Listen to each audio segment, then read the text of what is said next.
Our number two ranked transfer class is the Michigan Wolverines, my favorite basketball team.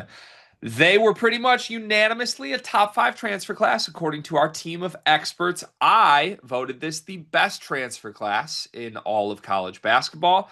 I am the only person on our team that voted this the best transfer class in college basketball, but they got a couple second place votes, a couple third place votes. That is where you slotted them in, Carter, the third best transfer class in America.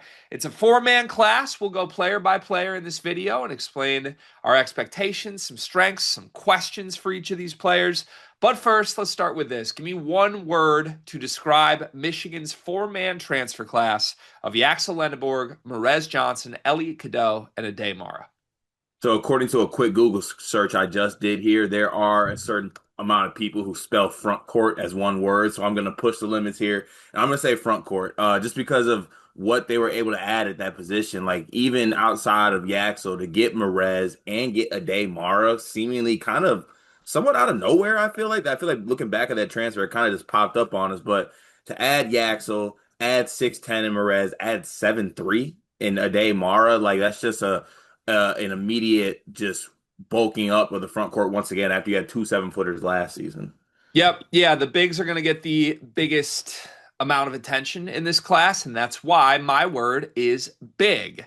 Now, I'm going to stretch this a couple different ways. Obviously, you've got Merez and Mara who are going to factor in at the center spot. They might play a little bit together as well. Yaxel Lendeborg, I think, is the best player in the portal. He's obviously a front court player as well. Figuring out how you can play those three together, or if you have to stagger and only play two of the three at once, is going to be huge.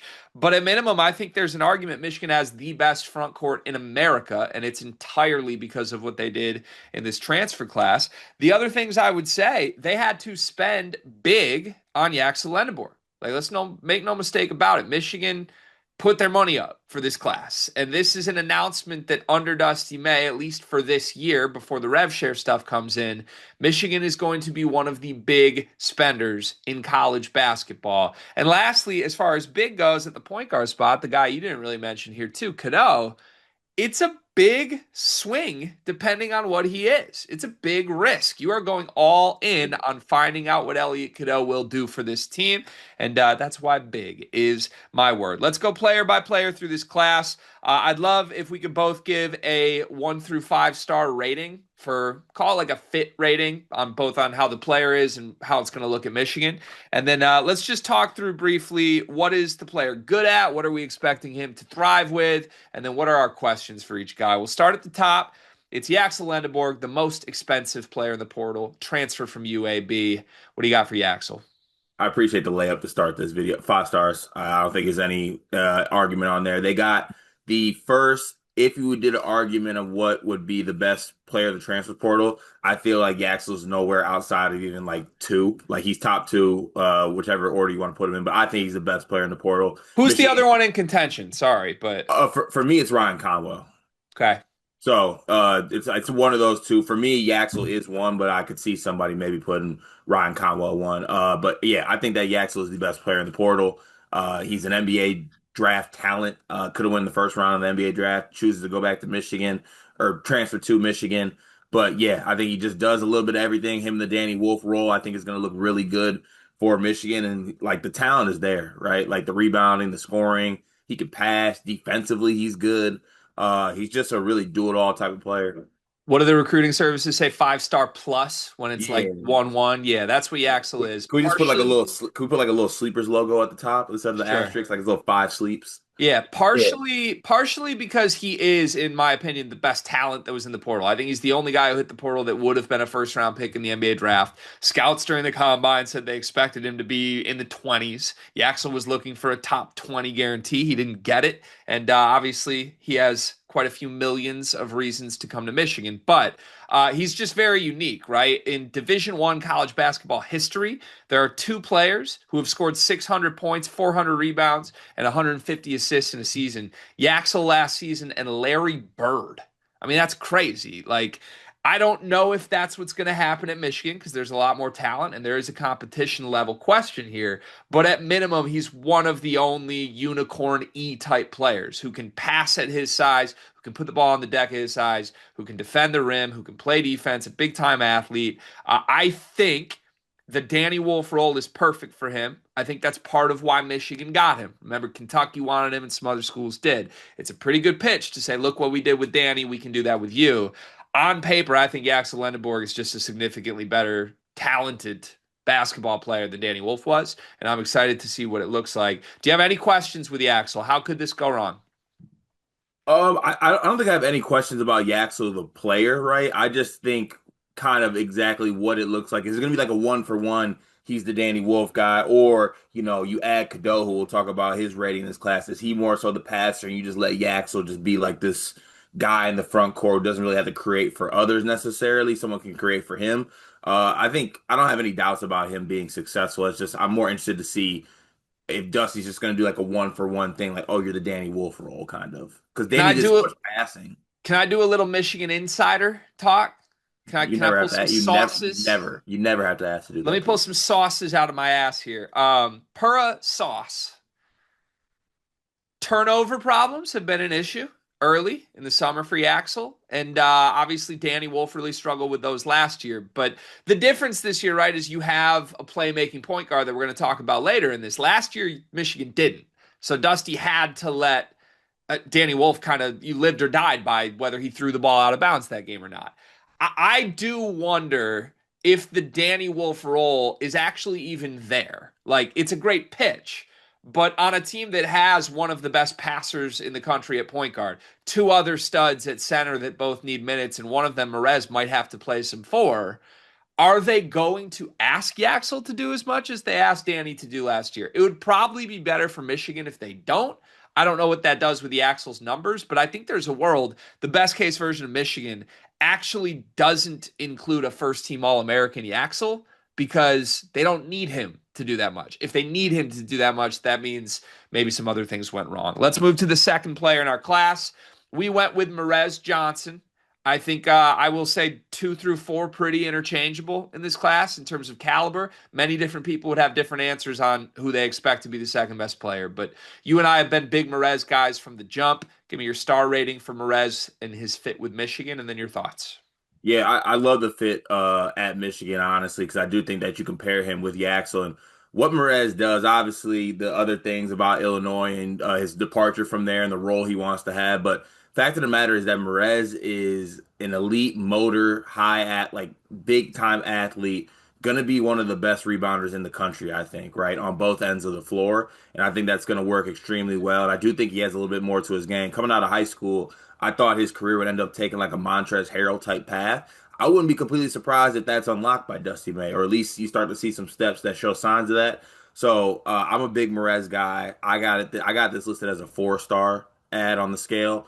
I think Merez is, in my opinion, I think he's going to be the starting center on this team, and I think it's going to look really good having a Yaxel Merez front court. Yeah, Merez is kind of the swing piece to this team. I would argue, as a Michigan fan, I think he might be the most important player to this team. Like, are you optimizing him? Are you getting the most out of him or not? He was not asked to play a big role at Illinois last year. And I think that's why he's not at Illinois anymore. And there's been a lot of hoopla made of his decision to leave, how his family feels. They felt that he wasn't allowed to do certain things on the court. I would say, as far as what were the things he wasn't allowed to do on the court, play would be a good starting point, right? I mean, they pretty clearly wanted him off the bench, and that's it. And he got an opportunity when Tom Ivisic was sick, and he basically smashed it. I mean, he was awesome. He had a game with 14 points and 15 rebounds, a game with 20 points and 11 rebounds. Like, I just thought he passed the test with flying colors. So, look, Illinois had some decisions to make. I think they pretty clearly wanted to go all in on Tom Ivisic, bring his brother in. Where did that leave Merez? I don't know. They still wanted Merez, but pretty clearly Merez didn't want to be the second most important piece in the front court. The thing that's interesting is now he goes to Michigan, where he's the second most important piece in the front court on paper. Like, I don't know if Merez anticipated they were going to bring in Mara and Yaxel here. So I love him. At minimum, he's one of the best rebounders in the country. The thing that's going to be interesting for Dusty is, do they want him at the 5 as a 6'9" center when you've got this 7'3" dude off the bench and Mara, who's an elite shot blocker, or do they want him at the 4 next to Mara? I think in theory, the things Merez and his family said they want to do are easier to do if Michigan plays him at the four. But to me, the best lineup for this team would be using Merez and his toughness and his tenacity as a rebounder at the five, next to Axel Lendeborg, who's an elite rebounder in his own right at the four. The luxury for Michigan is you have a lot of different looks at it, but make no mistake about it. Michigan needs to prioritize Merez Johnson to hold up their end of the bargain. If he becomes an afterthought here, I do worry about what that could do to this team. Long term, quickly, how high do you think Merez's ceiling is if he sticks it out with Michigan and Dusty May? As far as just like his career. Yeah, because for me, I agree it's a 4-star ad, but in terms of big picture, it's a 5-star ad. Like there probably wasn't a player in the portal I wanted more than Merez Johnson theoretically with 3 more years of eligibility. Yeah, I mean, in big picture, you add a guy who has multiple years and possibly like maybe Merez takes this step in his game that he wants to take.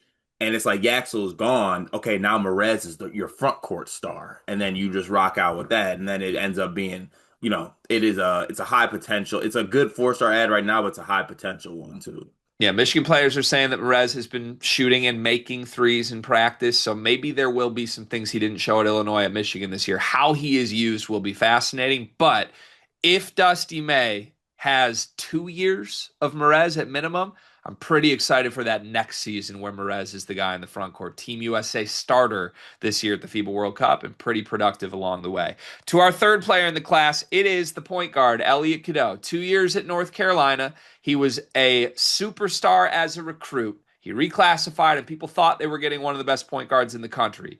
In year one, North Carolina was a 1 seed. They had a lot of talent around him: R.J. Davis, Armando Bacot, Harrison Ingram. Year two was a flop, and Cadeau did not take the leap that many expected and wanted out of him. One of the more divisive players in all of college basketball. What is your star rating on the fit with Elliot Cadeau? And give me some expectations, strengths, and questions.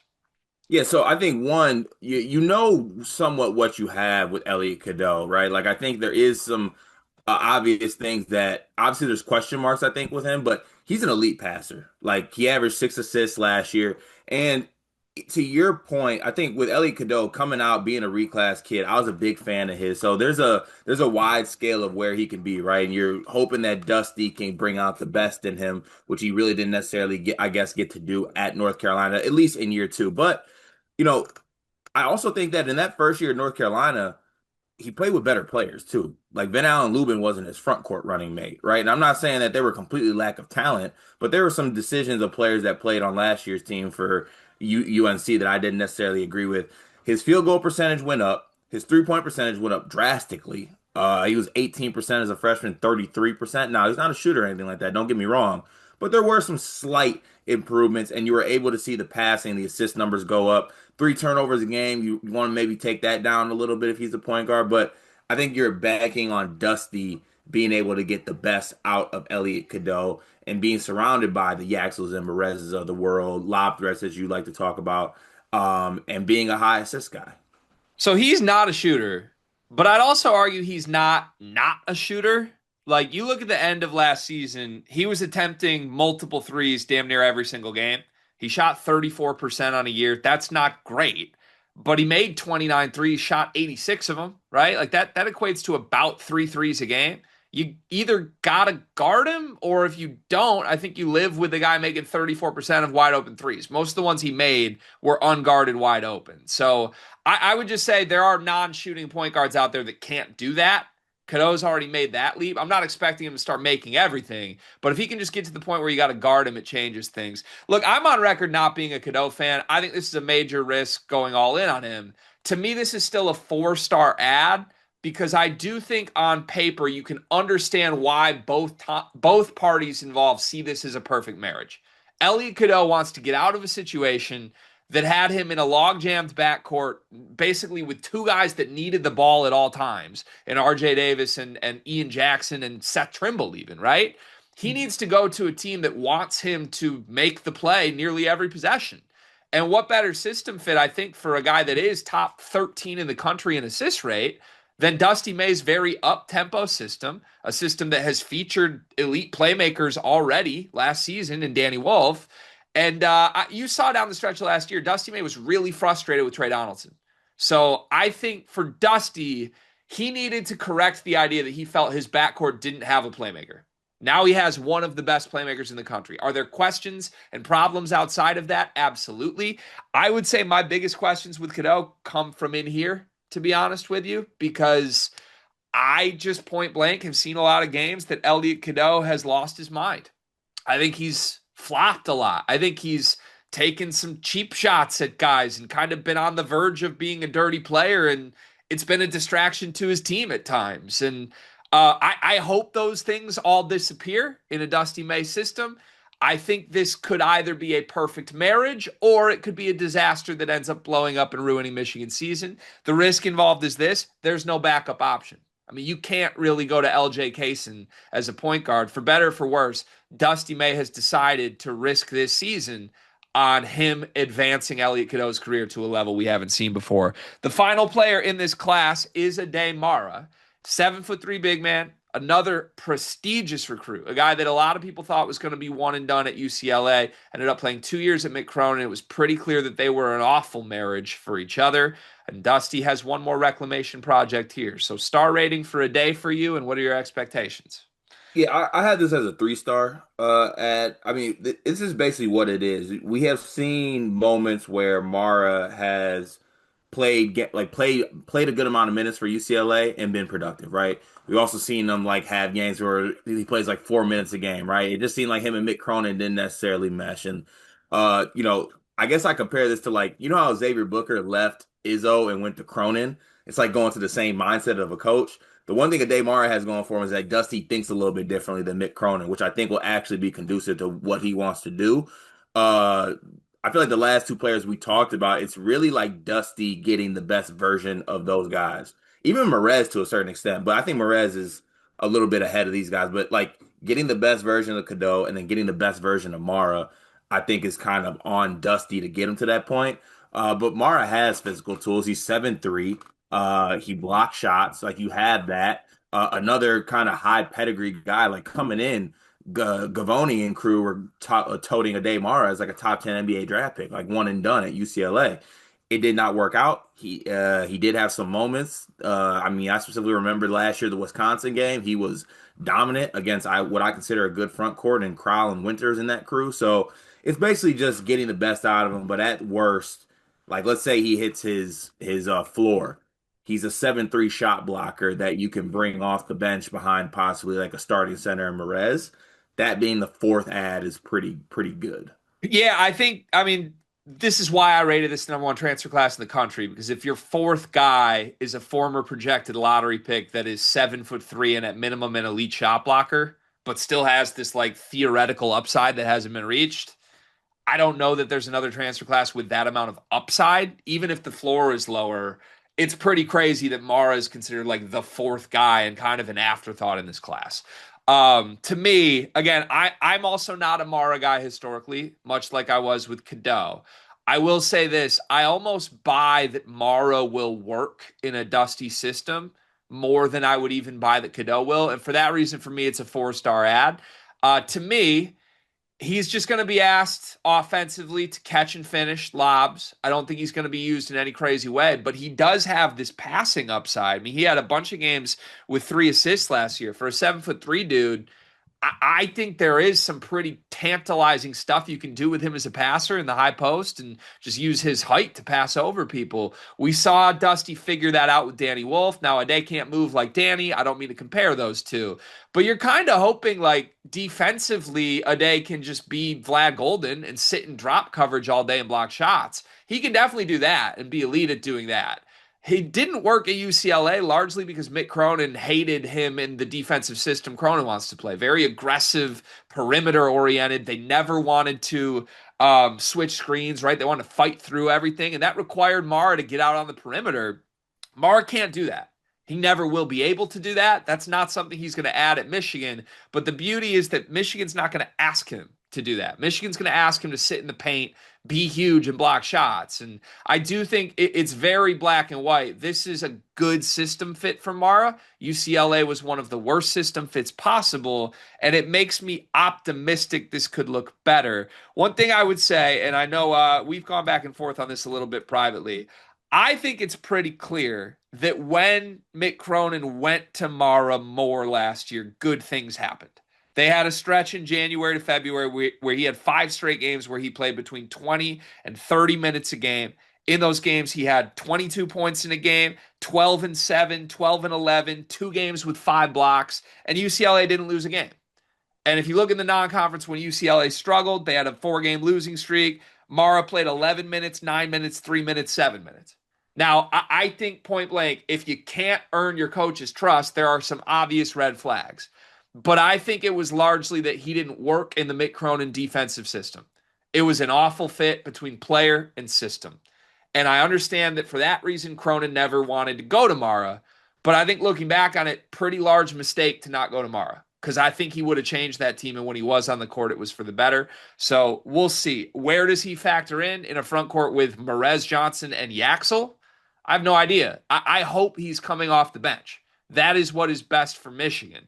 But there is a world where the 7'3" dude that was a former projected lottery pick suddenly hits, looks great, and then you've got questions on how you utilize the other guys. It's going to be fascinating to watch Dusty May figure out how this works.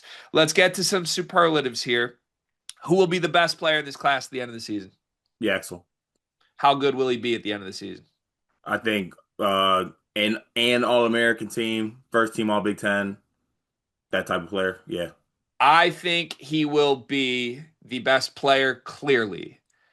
I am starting to talk myself into the idea that he might not be a guaranteed first team All Big Ten guy.